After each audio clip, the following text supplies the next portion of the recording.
what do you think? What's your take on the representation of women in the new cabinet? Well, I think it should be 50-50. In our Kushona culture, they say mushamukadzi, and women, we have a say, and I think women, we can do a lot. So yeah, they should give us a chance, 50-50. Yeah. But are they available, the women? I don't know, but maybe our Satwa Tipongwa, they haven't given us a chance. There are many people outside there that are there, educated, but they haven't been given a chance. They haven't been given a floor to show their talents. Which means it has to start from below there. Yes, they should give us a chance from below there. They should hear our views and give us a chance. We'll be there. We can do it. So what's your take on the representation of women in the new cabinet? Yeah, I think we've got few women who have understood Kutivakaita come in, but I think we should have more women, representing us, because three Vashoma, and we need them more, so that is value, because so they also play a bigger part in decision making. They also play a bigger part in making things work at the end of the day, and we need them more, apart from just Vashoma Vapinzwa. I think maybe we just need them, 50-50, 40-60, I mean, what do you think? Percentage-wise, I would say maybe 50-40, 60-40, somewhere there. Of course, sana baba edu tinozongoramba tine dominance edu, but I still believe women are so important to us, and they really play a bigger part in our day-to-day living. So as in the cabinet as well, they are supposed to be there. They're supposed to represent us, because in the Mevedu, they're also supposed to represent Vakadzi or my feelings are, because we've got so many things that affect Vakadzi. At the end of the day, we don't really get to understand and get to know them if we don't have Vakawanda Vachimiririra. Represent and it will also be something to encourage the girl child, getting to know Kuti, we are all human beings, and at the end of the day,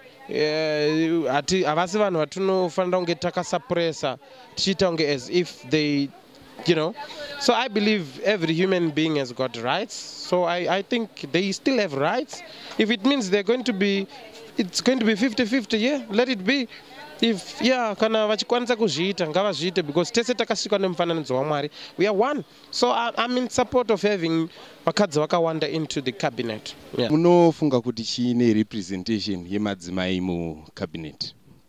Well, mu cabinet umu vana mai vanodiwa nekuda kwekuti vane zvavanomirirawo mamwe madzimai. Varumewo vanodiwa vachimirirawo vamwe varume. Saka kana vakadzi vakashaya anovamiririra, kuratidza kuti kudivi kwavo kunenge kuine zvimwe zvinozotadza kufamba zvakanaka, wasinai munhu anokwanisa kunge achizovamirira. Saka cabinet iripo pakunge ichifamba ine vakadzi, right? Then varumewo zvakare vanofanira kunge varimo, asi wo zvakare kana vakadzi iwawo wasabva wati kana wapinda imomo obva watomirizika chaizvo wachitadza kuziva kuti wana baba ndo ungamiridze musha, and at the same time wana baba hawaronge chinhu chinopunzikira pasi. Yes, of course tinoziva kuti vanofanira kunge vachitimirirawo kunyanya-nyanyawo kudivi rechikadzi, but kuchirume manje havafanira kunge vachizopinda nezvako. Saka pa representation apa muri kuti vanogona ita vasaite 50-50 ere kana kuti? 50-50 haizodaro ka, because kana yaita 50-50 kuratidza kuti panenge pane zvakawanda zvinozenge zvakuzoita nyongano pakati papapo. Saka varume vanofanira kuwanda, nekuti varume kazhinji ndo vane chekuita nekufamba kwenyika. It has to be 50-50. Why? There's nothing special about men or women. We should draw in everything. Everyone must participate here. Iyo ndo isingaiti varume vafanira kuita 40% vakadzi 60% ndoti zvienderana. Ne muchifunga kudaro nekuti varume vane kakutonga kai kanodzvanyiri mukati saka takasangana vakadzi vakawanda kai vanoti vachidzorwa nevarume zvotongekawo zvakanaka. Saka madzimai oita percent 60%. varume 40%. What's your take on the representation of women in the new cabinet? Unfortunately, they are not well represented. But I think in all fairness, you have to look at the pool from which the president would have to pick his cabinet out of. If you look at the MPs, forget gender.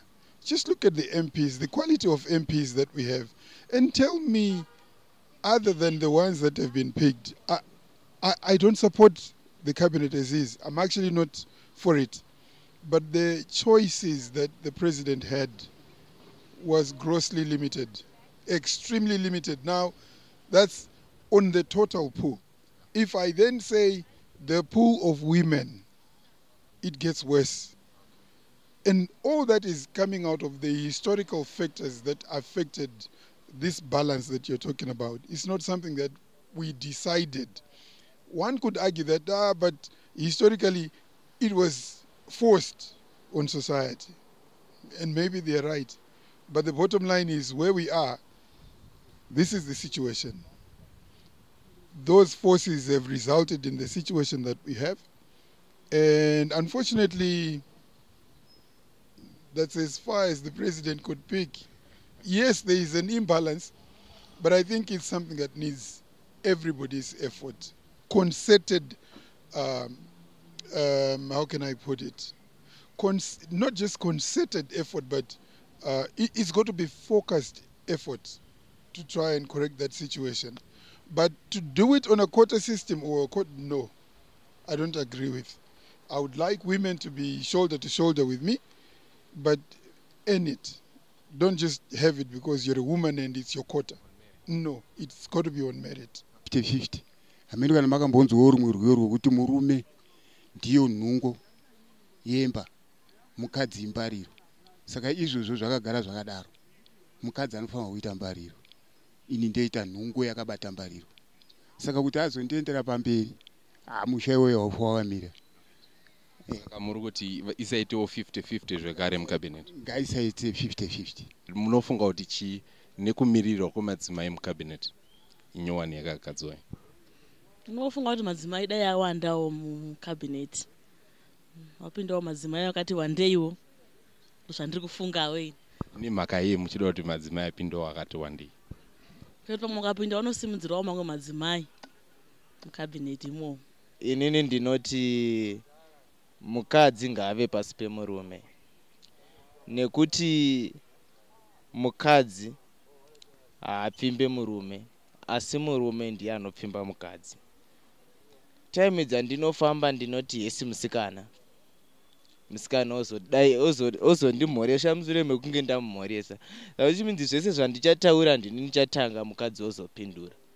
Saka mukadzi haangambofani kutanga ini ndozomupindura, handifani kuenda pasi pemukadzi. Mukadzi pasi pemurume. Saka representation yemadzimai mucabinet uri kuti inayo? Mukadzi pasi. Saka zvitori right sezvazviriso? Zvitori right mukadzi pasi.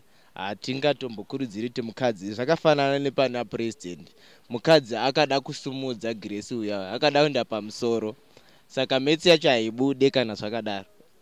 Ndo pamwe pakatiratidza kuti mukadzi akangoenda pamusoro zvinhu zvese zvinofa. Saka mukadzi pasi. Kumirirwa kwemadzimai mucabinet itsva yakagadzwa muri kufunga kuti chii nezvazvo? Ini mafungira angu noida kuti vati wandeiwo muparliament. Vaite chi 50-50 here? Munotarisira kuti vanga namba yavo nevarume zvinge zvakaenzana here kana kuti? Lese vakaita kana 40. Varume veti wandei. Kana muchiti 40 mukurava 40%? Tomboti vanenge vari 100 ka. Neda kuti varume vaite 60, vakadzi 40. Nemhaka yei? Inini nekuti nechida kuona kunge varume ndo vari vano varume ndevane simba kupfuura madzimai saka madzimai anofanirwa kuti dererei zvishoma. Kumirirwa kwemadzimai muri kufunga kuti chinako mucabinet? Inofanirwa kunge iri 50-50 but patiri izvezvi zvine cabinet yedu ka madzimai atotora tatombomira paside because iri kutoda hondo chaiyo chaiyo yevarume chaiyo chavanosonga mabhani. Hondo yevarume pachii chaipo chaipo? Yeah, because you find out my challenges basa racho ka rinenge chida kuranga rakawanda saka madzimai ka sometimes murume agona kusenza 24 hours mukadzi mungwana agona kustadza plus umwe anenge ari married kuti azobuda mumbago ta 24 hours azozvikwanisi but kana takatarisira toinjira kuti 50-50 kana economy yanaka let them come in.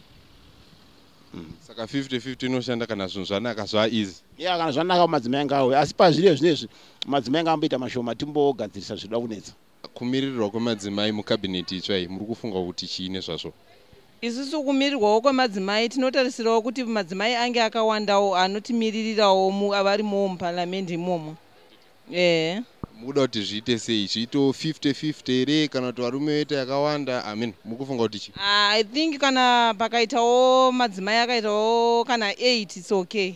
Kumirirwa kwemadzimai mucabinet itsvai yakagadzwa munofunga kuti chinako? Toda kumirirwa madzimai tichiwanawo zvekuita mukati memaoko edu tichiriritira mhuri nekuti hakuna maindastry kuti varume vedu vaende kunoshanda saka toda kupindawo mucabinet takati one day pakaitawo 100% yevarume ngapaitawo 75% yevakadzi. What's your take on the representation of women in the new cabinet? I think there are less women. There should be more, so that whatever they are advocating for, what they're saying is taken into consideration. So I think we should not really 50-50, but there should be more women. Yeah. Why not 50-50? I've got my own reasons, which I can't say, but I just think they should add them, but not necessarily 50-50, because at times I think male MPs or ministers will push the work more than ladies. That's my understanding. Yeah. Your take on the representation of women in the new cabinet? I think we need to have more women. Yeah, so that they stand up for their rights. 50-50. 50-50. Then we should be on the same level with the women, because we've got brains. Yeah, they're educated. So there's no need to have 75 and 50. We need to have 50-50%. Saka kumirirwa kwemadzimai mucabinet itsvai munofunga kuti chinako? Ndinototi zvotori right. Ndozvakatonaka.